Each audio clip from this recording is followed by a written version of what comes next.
नमस्कार दोस्तों, संस्कार children senior secondary school Barmer के ऑनलाइन क्लासेस में आपका स्वागत है। दोस्तों, आज हम बात कर रहे हैं अपने नए प्रकरण धातु रूप की। तो धातु रूप क्या है उसको मैं पहले आपको बता देता हूँ। तो धातु का मतलब होता है क्रिया। हिंदी में जिसको हम क्रिया कहते हैं उसको संस्कृत में धातु कहा जाता है। और जो धातु है वो कितने प्रकार की होती है, कौन कौन सी धातुएं होती है, उनकी हम आगे बात करेंगे। तो देखिए कि धातु कौन कौन सी है और उनके रूप कैसे चलाए जाते हैं। तो देखिए इधर। तो दोस्तों, आज हम बात अपनी धातु प्रकरण की बात कर रहे हैं। धातु प्रकरण तो पहले जान लीजिए कि जो धातु है वो कितने प्रकार की होती है। तो धातुएं दो प्रकार की होती हैं। कितने प्रकार की होती है दोस्तों? दो प्रकार की। अब ये दोनों प्रकार कौन कौन से हैं उनको देख लीजिए। तो इसमें पहला है परस्मैपदी धातु। कौन सी है? परस्मैपदी। और दूसरी है आत्मनेपदी धातु। पहली धातु कौन सी है? परस्मैपदी धातु। और दूसरी है आत्मनेपदी धातु। परस्मैपदी धातु का मतलब है कि वे धातुएं जो दूसरों के लिए प्रयुक्त हो। पर का मतलब होता है पराया या दूसरा। तो वे धातु जो दूसरों के लिए प्रयुक्त हो वे होती है परस्मैपदी। और आत्मनेपदी, आत्मनेप यानी ये जो आत्म शब्द है, आत्म का मतलब होता है स्वयं। तो वे धातु जो स्वयं के लिए प्रयुक्त हो वे होती है आत्मनेपदी धातुएं। और जो दूसरों के लिए प्रयुक्त हो वे होती है परस्मैपदी धातु। तो अब मैं आपको परस्मैपदी और आत्मनेपदी धातु इनकी पहचान कैसे की जाती है वो मैं आपको इधर बताता हूँ। तो आप ध्यान से देख लीजिए। पहले जैसे कि हम बात कर रहे हैं धातु रूप प्रकरण की। धातु का मतलब मैंने अभी आपको बताया क्रिया। जैसे संस्कृत में अगर बात की जाए तो लगभग कितनी, लगभग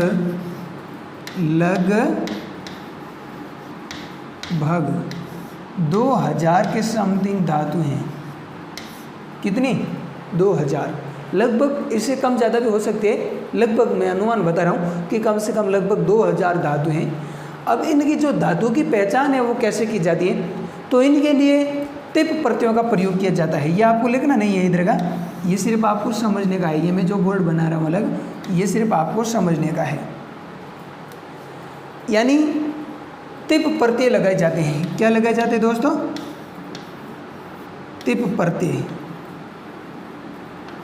तिप प्रत्यय ये अपना स्मार्ट बोर्ड है दोस्तों। तिप प्रत्यय का मतलब होता है कि वे प्रत्यय जो हमें किसकी पहचान कराएं? धातुओं की। यानी वो धातु परस्मैपदी है या आत्मनेपदी, इनकी पहचान कराने वाले जो है वो तिप प्रत्यय होते हैं। दोस्तों, इनकी संख्या होती है वो होती है 18। कितनी होती है? 18। और धातु कितनी है? दो प्रकार की। तो जब हम 18 में 2 का भाग देंगे तो कितने हो जाएंगे? 9। तो यानी जब हमें एक धातु के अंदर एक लकार का रूप सिद्ध करना है तो उसमें 9 रूप होंगे। कितने रूप होंगे? 9।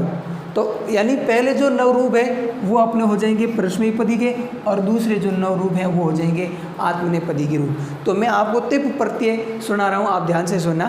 तिप प्रत्यय है तिप तस जी सिप थस थ मिप वस मस। यह है अपने परस्मैपदी धातु से जुड़ने वाले। अब आत्मनेपदी धातु से जुड़ने वाले 9 प्रत्यय बता रहा हूँ। तो वे है त आताम झ थास थाम ध्वम इट वई महिंग। जब इन प्रत्ययों को जोड़ा जाएगा, किसी धातु के अंत में इन प्रत्ययों को जोड़ेंगे तो अपनी धातु यानी वो बन जाएगी कि ये परस्मैपदी है, आत्मनेपदी।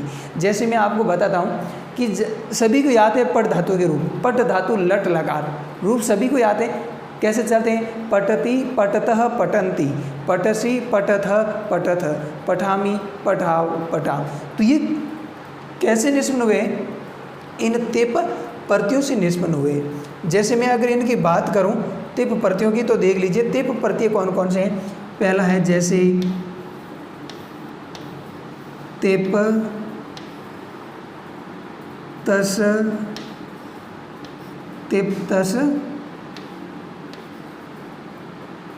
तिप तस जी या तिप तस अंति भी कह सकते हैं दोस्तों। यहाँ पर जी या अंति,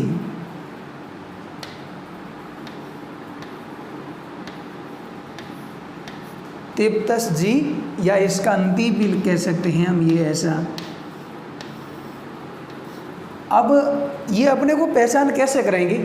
जैसे अब मैं बात कर रहा हूँ पट धातु की, क्या, पट धातु प्लस हम जोड़ेंगे तिप प्रत्यय। क्या जोड़ेंगे दोस्तों, तिप, यानी ये वाला रूप ले आए एक वचन का। तो तिप में प कैसा है, प हलंत है, तो इसका क्या हो जाएगा दोस्तों, लोप, पीछे क्या रहेगा, ती। तो पट के साथ जब ती जुड़ेगा तो क्या बनेगा, पटती। क्या बनेगा, पटती। तो ये ऐसे बन गया। अब पटती पटतः, तो पटतः कैसे बनेगा, पट धातु के साथ हम तस जोड़ेंगे तो तस का स कैसा है, अलंत, लोप हो जाएगा। तो क्या बन जाएगा, पटतः। अब आगे जी यंती की बात करें तो अब इसमें क्या है, पट धातु के साथ में जब हम झी जोड़ेंगे, झी में झ का लोप हो जाएगा, ई शेष रहेगा, और बहुवचन में न जोड़ने पर क्या बन जाएगा, पटंती, या पट के साथ अंति जोड़ने पर क्या बन जाएगा, पटंती। तो ये इस तरीके से प्रत्यय जोड़े जाते हैं, और जैसे इनको तिप प्रत्ययों को जोड़ा जाएगा वैसे इनका शब्द बनता जाएगा, और ये अपने को पहचान करेगा कि धातु परस्मैपदी है या आत्मनेपदी है। तो तिप तस जी सिप थस थ मिप वस मस त आताम ज थास आथाम ध्वम इट वही महिम। ये है तिप प्रत्यय और इनकी संख्या 18 और ये धातुओं की पहचान कराने वाले प्रत्यय है। अब मैं आपको अगर बता दूं, अब मैं आपको बता दूं कि अपनी जो परस्मैपदी में कौन कौन सी धातुएं आती है और आत्मनेपदी में कौन कौन सी धातुएं आती है, तो इनके बारे में आप देख लीजिए। अब जैसे मैं परस्मैपदी धातु की बात करूं तो परस्मैपदी में जैसे भू, पट, गम, लिख, ख हलंत है दोस्तों, वद, चल, दृश्य, किरीड़, पा, स्था, ब्रू, रुद, अद का मतलब होता है खाना, हु यानी हवन करना, प्रच पूछना, धाव, पत गिरना, ज्ञा, श्रु आदि धातुएं होती हैं। अब सिर्फ मैंने लिखी है इतनी नहीं, इनके अलावा अनेक सारी धातुएं, मैंने आपको बताया है कि कुल मिलाकर के लगभग कितनी धातुएं हैं, 2000 के समथिंग धातुएं। तो मैंने ये आपको अभी इतनी धातुएं बताई हैं।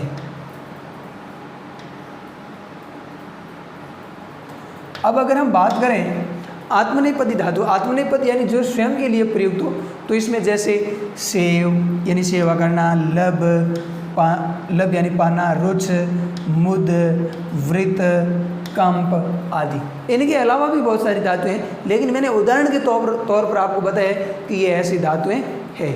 ये कौन से है, आत्मनेपदी है और ये है परस्मैपदी। अब हम आगे बात करेंगे परस्मैपदी की पहली धातु, जो अपनी पहली धातु है गम धातु। तो गम का मतलब क्या होता है, या भू धातु। पहले अपनी धातु जो भू धातु है, भू का मतलब इसके 5 लकारों में रूप कैसे चलते हैं, तो उनको आप देख लीजिए।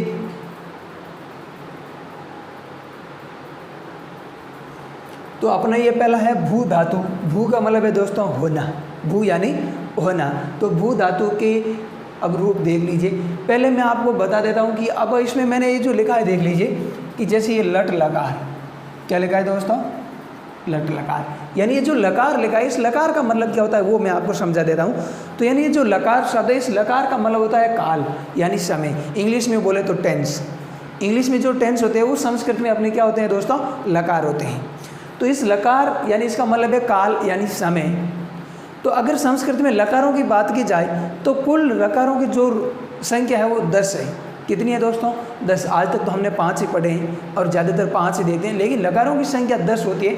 लेकिन अपने इस स्तर तक की बात करें तो ज़्यादातर जो प्रयुक्त होते हैं वो 5 लकार हैं।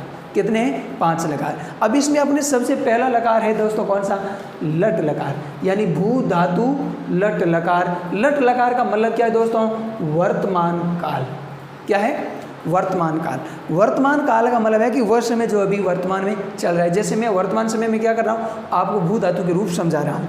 तो ये लट लकार का मतलब है वर्तमान काल। अब भू धातु लट लकार के रूप कैसे चलेंगे तो वो देख लीजिए। अब जैसे मैंने यहाँ लिखा है पुरुष, ये एक वचन, द्विवचन, बहुवचन। तो अब मैं आपको ये जो पुरुष है, इस पुरुष की परिभाषा भी मैं आपको बता देता हूँ। पुरुष क्या है, तो दोस्तों ये जो पुरुष का मतलब होता है व्यक्ति। यानी जब हम कोई किसी से बात कर रहा है तो एक तो बात कौन कर रहा है, बात को कौन सुन रहा है, कौन सुन रहा है और बात किसके बारे में की जा रही है। तो बात को करने वाला, बात को सुनने वाला और जिसके बारे में बात की जा रही है दोस्तों वो पुरुष है। वो क्या है? पुरुष। अब पुरुष भी कितने हैं? 3 है, प्रथम पुरुष, मध्यम पुरुष, उत्तम पुरुष। अब मैं इन तीनों पुरुषों की आपको परिभाषा बताता हूँ। तो दोस्तों जैसे सबसे पहले अगर मैं बात करूं उत्तम पुरुष की, किसकी बात करूंगा? उत्तम पुरुष की। तो उत्तम पुरुष का मतलब होता है कि वह पुरुष या वो व्यक्ति जो बात को कहता है। फिर मैं उदाहरण देकर के समझाऊंगा, पहले सिर्फ परिभाषा समझा रहा हूँ। उत्तम पुरुष का मतलब है कि वह व्यक्ति जो बात को कहता है। अब उदाहरण बताऊं, उदाहरण के तौर पर मैं बात को कह रहा हूँ। मैं क्या कह रहा हूँ कि आपको भू धातु यानी धातु रूप पढ़ा रहा हूँ। तो बात को कौन कह रहा है? मैं। तो जो मैं शब्द आता है दोस्तों वो होता है उत्तम पुरुष। अब अगर बात करें हम मध्यम पुरुष की, तो मध्यम पुरुष क्या होता है? मध्यम पुरुष का मतलब है कि जो बात करने में बीच में रहता है, जो बात को सुनता है। जैसे मैं आपको ये पढ़ा रहा हूँ, मैं बात कह रहा हूँ, लेकिन मेरी बात को कौन सुन रहे हैं? आप सभी लोग सुन रहे हो, आप लोग मेरी बात सुन रहे हो ना। तो आप हो गए मध्यम पुरुष। जैसे तुम दोनों, तुम सब, तो ये सब किस में आते हैं? मध्यम पुरुष में। अब इसके बाद आता है प्रथम पुरुष। तो दोस्तों प्रथम पुरुष का मतलब है कि जिसके बारे में बात की जाती है, जिसके बारे में बात की जाती है। जो जैसे उदाहरण के तौर पर मैं बात कह रहा हूँ, आप बात सुन रहे हो, और लेकिन मैं बात किसकी कर रहा हूँ? इनकी कर रहा हूँ। किनकी?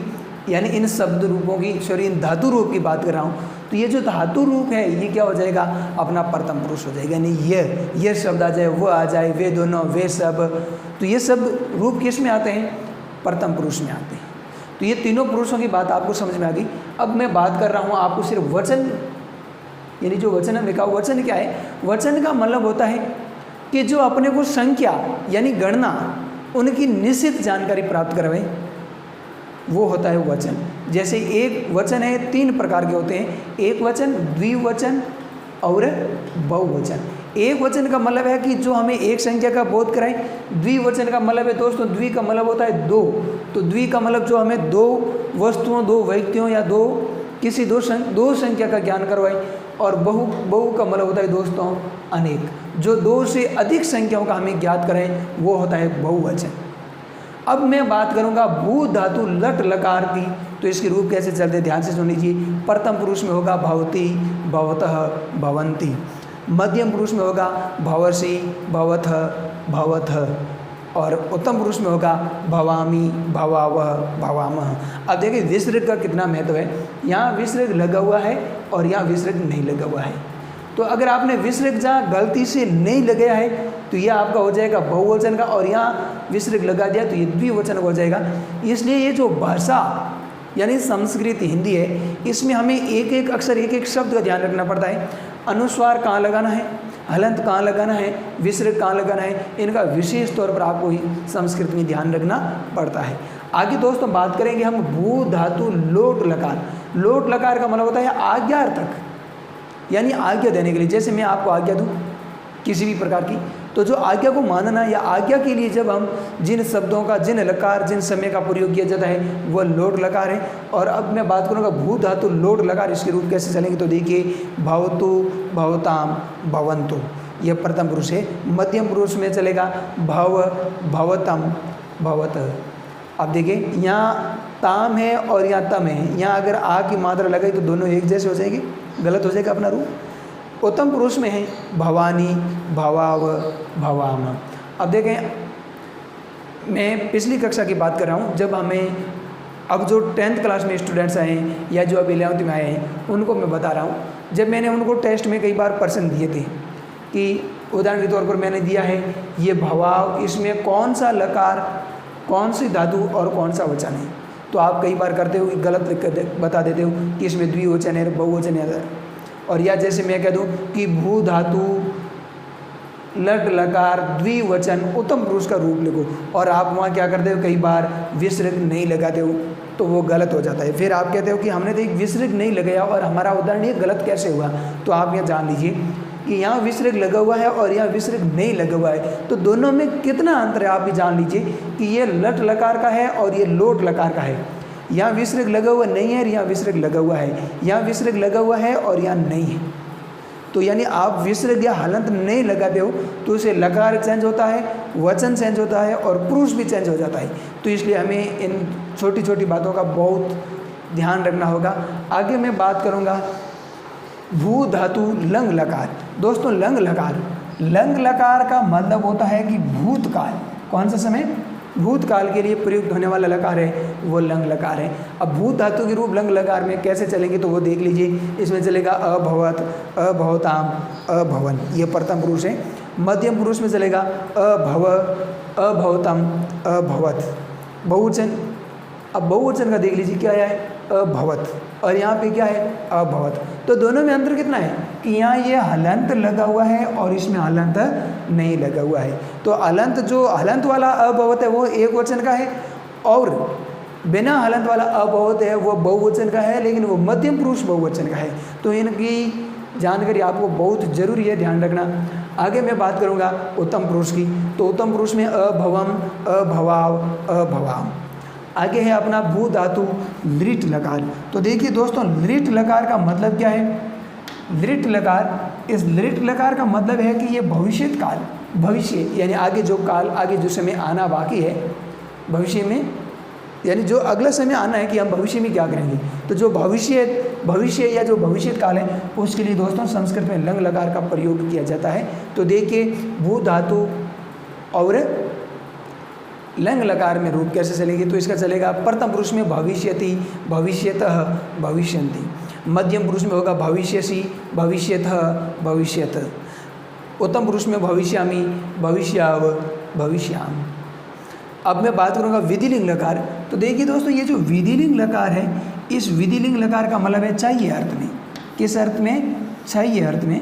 चाहिए का मतलब है जैसे आपको पढ़ना चाहिए, आपको ये कार्य करना चाहिए, आपको खेलना चाहिए, तो जो चाहिए अर्थ जहाँ हो वहाँ विधिलिंग लकार का प्रयोग किया जाता है। जैसे भवेत, भवेत का मतलब होना चाहिए, पठेत पढ़ना चाहिए, गचेत जाना चाहिए।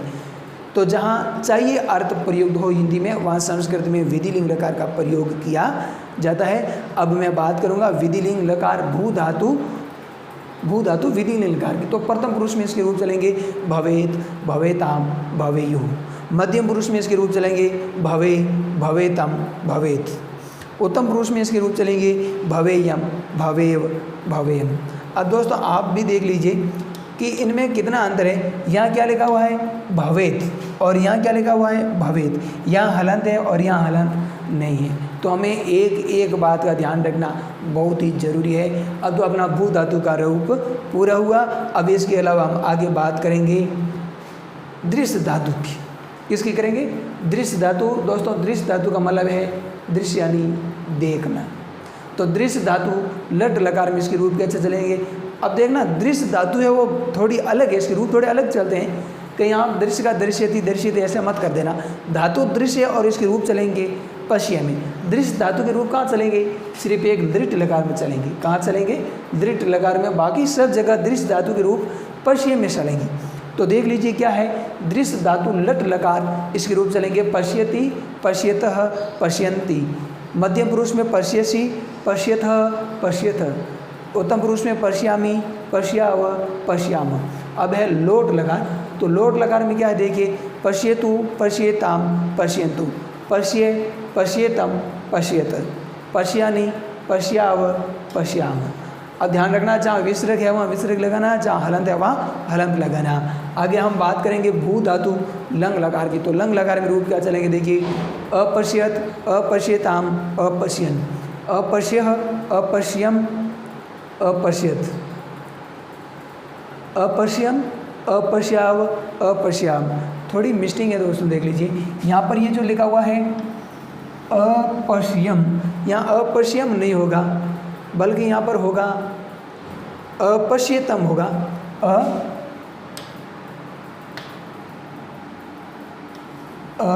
अपश्येतम हो जाती है मिस्टेक कहीं। आगे देख लीजिए, अपश्यम, अपश्याव, अपश्याम। अब आगे है दृश्य धातु लिट लकार। बहुत ही मोस्ट है दोस्तों, ध्यान रखना, क्योंकि इसके रूप बाकी से थोड़े भिन्न चल रहे हैं। ऊपर में पश्य पश्य आया हुआ है और यहाँ दृश्य आ गया। तो मूल इसका जो दृश्य थी यानी दृश्य धातु है, इसका रूप दृढ़ लकार में मूल धातु में चलेगा, बाकी सब जगह पश्य में चलेगा। तो क्या है देखिए, द्रक्ष्यति, द्रक्ष्यतः, द्रक्ष्यन्ति, द्रक्ष्यसि, द्रक्ष्यथः, द्रक्ष्यत, द्रक्ष्यामि, द्रक्ष्यावः, द्रक्ष्यामः। तो ध्यान रखना, आगे है विधिलिंग लकार, भू धातु विधिलिंग लकार, तो इसमें रूप पुनः पश्य में हो जाएगा।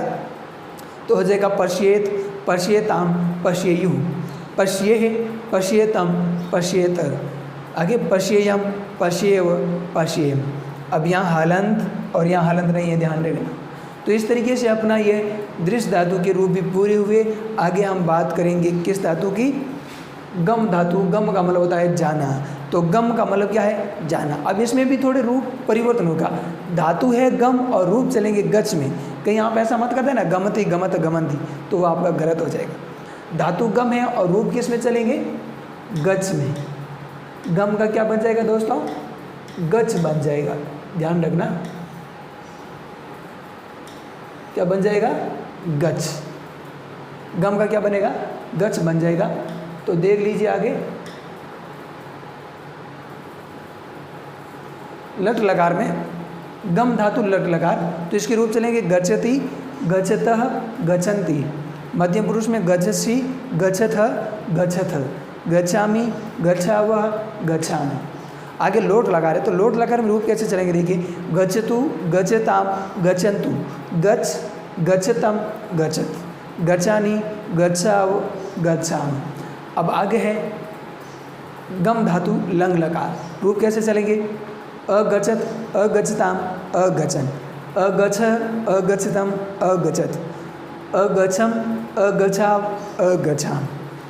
आगे है दृढ़ लकार, तो दृढ़ लकार में भी थोड़ा आप ध्यान देना, दृढ़ लकार के भी रूप थोड़े मस्ट है।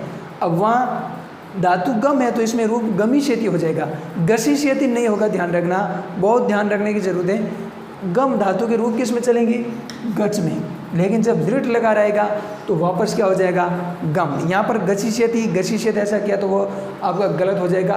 तो गम धातु में रूप चलेंगे कैसे, दृढ़ लकार के, गमिष्यति, गमिष्यतः, गमिष्यन्ति, गमिष्यसि, गमिष्यथः, गमिष्यत, गमिष्यामि, गमिष्यावः, गमिष्यामः।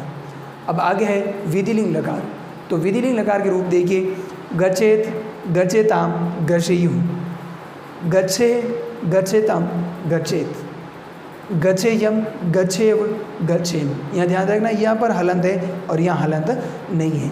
तो इस तरीके से अपना ये गम धातु के रूप भी पूरे हुए। अब दोस्तों मैंने पहले बताया था कि धातु के दो प्रकार हैं, एक तो है प्रश्नपदी और दूसरी है आत्मनेपदी। तो अगर हम इनकी बात करें तो मैंने आपको प्रश्नपद में बहुत सारी धातुएं लिखाई थी, तो उनमें से आप कोई भी धातु ले लो, रूप सभी के सामान्य होगा, सिर्फ आपको नाम परिवर्तन करना है। जैसे मैं अगर गम धातु की बात, अगर पट धातु की बात करूं तो यहाँ पर गच्छति है तो पट का क्या हो जाएगा, पटति, पटति, पटतः, पठन्ति, पटसि, पटथः, पठथ, पठामि, पठाव, पठाम। यानी आप कोई सी भी धातु ले लो जो कैसी है, प्रश्नपदी की रूप इसी तरह चलेंगे। जैसे अगर पट धातु का लोट लकार में बात करें तो पटतु, पटताम, पटन्तु, पट, पटतम, पटत, पटानी, पटाव, पटान। अब आपके मन में ऐसा क्यों सुनाएगा कि धातुएं तो हमें बहुत सारी धातुएं, यहाँ पर तो 3-4 धातुएं लिखाई है। तो दोस्तों धातु के रूप जैसे ये लिखे हुए वैसे वो होंगे, उसमें किसी भी प्रकार का परिवर्तन नहीं होगा, सिर्फ आपको एक धातु ही परिवर्तन करनी है, आप स्वयं बना सकते हो। जैसे अगर मैं वद धातु की बात करूं तो क्या हो जाएगा, वदति, वदतः, वदन्ति, वदसि, वदतः, वदत, वदामि, वदाव, वदा।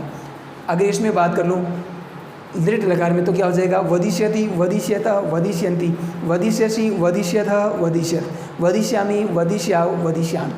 अगर इसमें बात कर लो लंग लकार में तो हो जाएगा अवदत, अवदताम, अवदन, अवदह, अवदतम, अवदत, अवदानी, अवदम, अवदाव, अवदाम। किसी भी प्रकार का कुछ परिवर्तन नहीं है, सिर्फ धातु ही आपको परिवर्तन करनी है। तो इस तरीके से अपना ये गम धातु यानी प्रश्नपदी की जो धातु है वो मैंने पूरी करी। आगे हम बात करेंगे आत्मनेपदी धातुओं की। किसकी बात करेंगे दोस्तों, आत्मनेपदी की। तो आत्मनेपदी में मैंने आपको 5-6 धातु लिखाई दी, जैसे शेव, लब, रुच, मुद, वृत्त, कंप। तो उनके रूप इनके जैसे ही होंगे, आप स्वयं बना सकते हो। सिर्फ आपको जैसे यहाँ सेव है तो अगर आपको लब धातु के बनाने तो सेव के स्थान पर आप लब कर दें, कंप के बनाने तो सेव के स्थान पर कंप कर दें। और रुच और मुद का थोड़ा चेंज है, उसमें ध्यान रखना कि जहाँ रुच है तो रुच का हो जाएगा रोच और मुद का हो जाएगा मोद, बाकी इसके समान ही चलेंगे।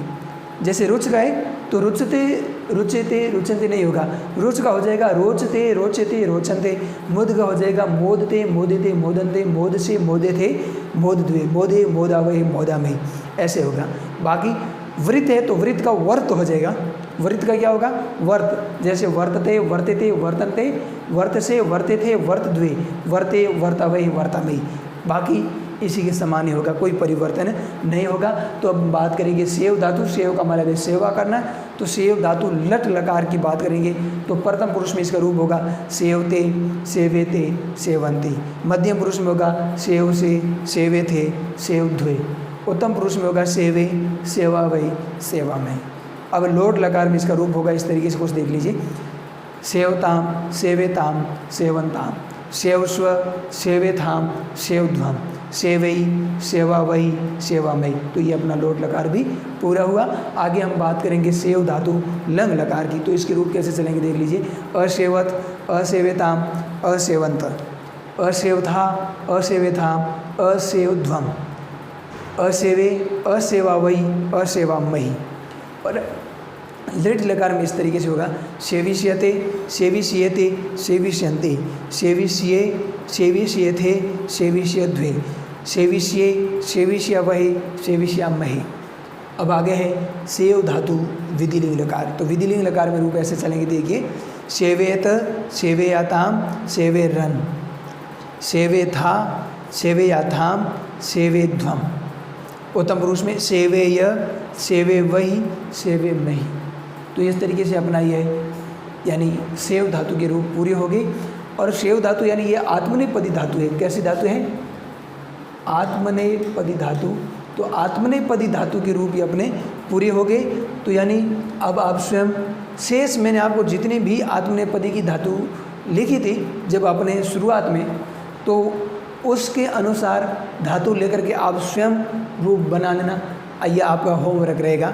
लब धातु और रुच धातु के रूप आप, या रुच और मुद, और रुच या मुद दोनों में से कोई एक और एक लब धातु के रूप आपको होमवर्क के तौर पर दिया जा रहा है और ये आपको स्वयं करना है। अब मैं आपको बता दूं कि जहाँ रुच है वहाँ रुच का रोच हो जाएगा, मुद है तो मुद का मोद हो जाएगा, बाकी इसी तरीके से चलाना है आपको रूप। तो आज के लिए इतना ही, यानी अपना ये जो धातु रूप का प्रकरण है वो दोस्तों यहीं समाप्त होता है। आज के लिए इतना ही, धन्यवाद।